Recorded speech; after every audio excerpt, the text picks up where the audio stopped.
Hi, I'm Sam. I'm 45 years old, and I was recently diagnosed with early onset Alzheimer's disease. Today I'm going to do a little Alzheimer's FAQ. The intention is to make this my sticky post. I know I'm kind of out of frame here. I don't have the perfect setup in my bedroom. I'm working on it. It's going to get better.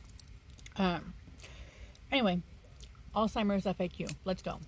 What were my early symptoms? Also, why did I go to the doctor? My early symptoms were just basic memory problems. I was having trouble.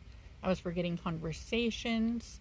I was getting lost in my own thoughts. I was getting lost in conversations, missing words. I could watch a movie 2 days in a row and still be surprised. And I also have a family history. So those are all the reasons. I'm a naturally forgetful and flaky person, but my instincts, just listening to my body, told me that these memory problems were not from smoking. They were not from menopause. This was something else. It was just instinctive. The doctor process. So I originally went to my GP, and he listened to me, and he referred me to a neurologist, and the neurologist listened to me, and then he ordered a whole bunch of tests. They ordered an EEG, a MRI, and a PET scan along with blood work.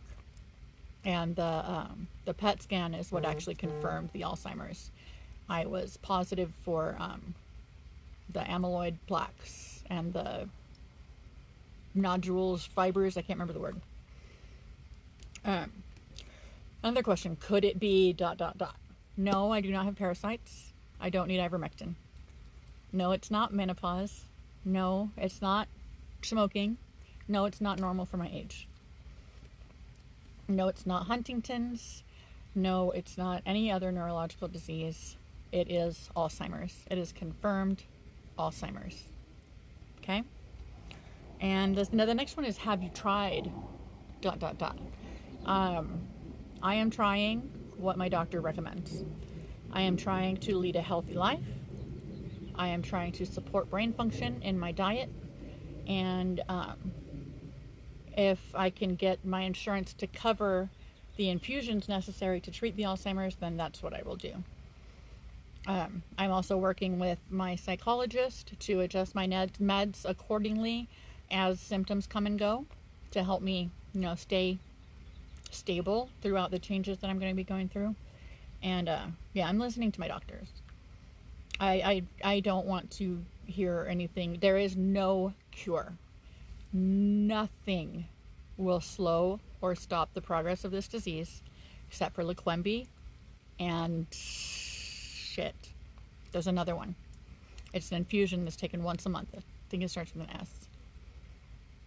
I'll look it up and put it right here.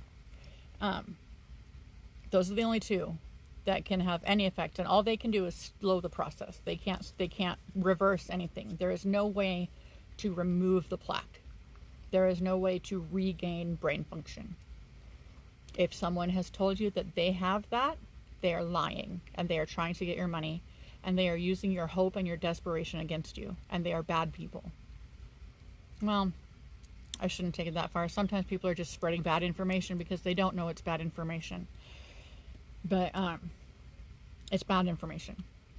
Support body and brain health as much as I can to keep my brain working as the best it possibly can. I lead a healthy lifestyle. I take my supplements, and I'm following my doctor's orders. Please don't recommend cures because you don't have one. My prognosis, the average prognosis for Alzheimer's in general is 8 to 10 years, but people can live, that's for until death. People can live up to 20 years before they pass. Shit, is that going to get me in trouble that I said that? I didn't say unalive. Whatever, I'll try harder next time. As for how long I will have cohesive thoughts, before how long I have before I start really needing help, that's impossible to predict. It could be, I already see symptoms. My symptoms could start getting worse fast, or I could be fine for years. There is no way of predicting it at all. There is medication. I kind of covered this. There are 2 of them. And so right now my insurance won't cover it. Well, technically my insurance is fine with it, but the only place I have available to get the infusion doesn't take my insurance because I'm poor. As you can see from the background, clearly, you know, my raggedy old, I'm not rich, people. I'm not rich. I'm doing the best I can.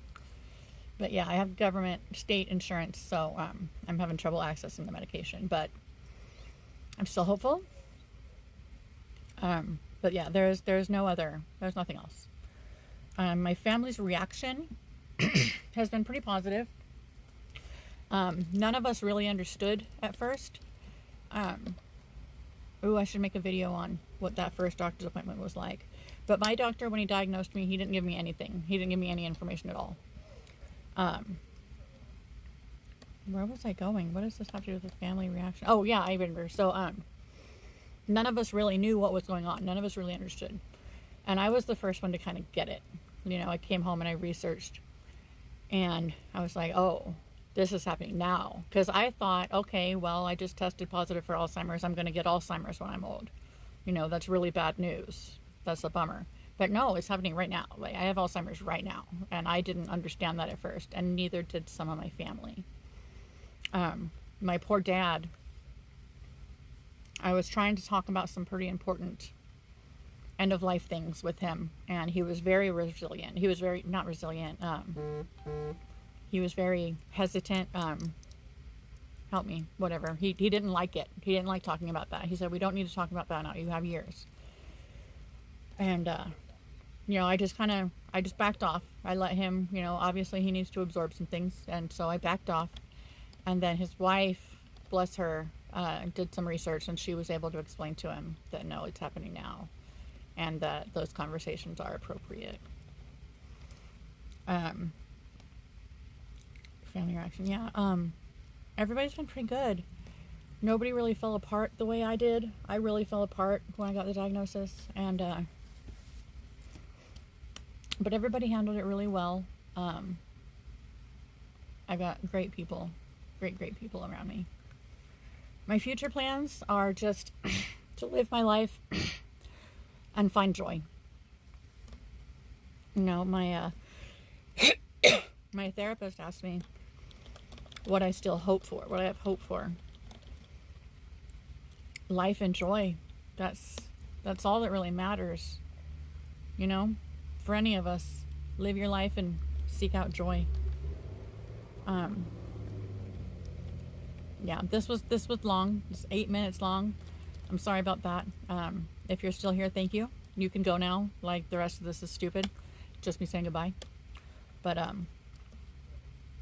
yeah, that's 10 things about me and my sticky post, apparently, because this is kind of like an FAQ. Yeah, it's not 10 things about me. It's a FAQ. Fuck, not fuck. Anyway, I'm rambling. Love you. Bye.